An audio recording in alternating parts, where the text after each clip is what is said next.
هذا جوردن هذا شكله Listen, no, I want to just. Suk, she's asking a question. Suk, let her talk. She's asking a question. What's the question? Somalian women try to go inside this store. Why the guys walking this store call them a bitch? Oh. Yes. Yes. Say wallah. You call yes Say wallah. You Go call them off. bitch. Say wallah. You call them. Say wallah. What is that? Say wallahi. You call them a nigger. Nigger. If you don't like it, you stop. You're racist.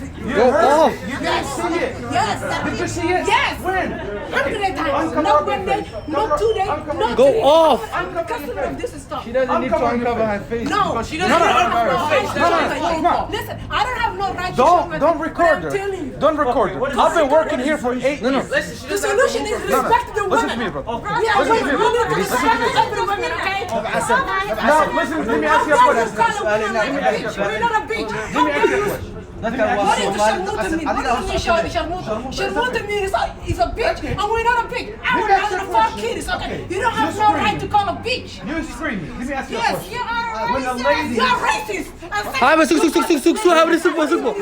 Boom. Go to Somalia, look at them. Look, if they ever be a slave Let me ask or you a a nigger. question. Let me ask you a I'm proud to be a Somalian. I'm proud to be a black. I'm proud to be a Muslim. If you don't like it, close your door. We don't need you. Somali people don't need you.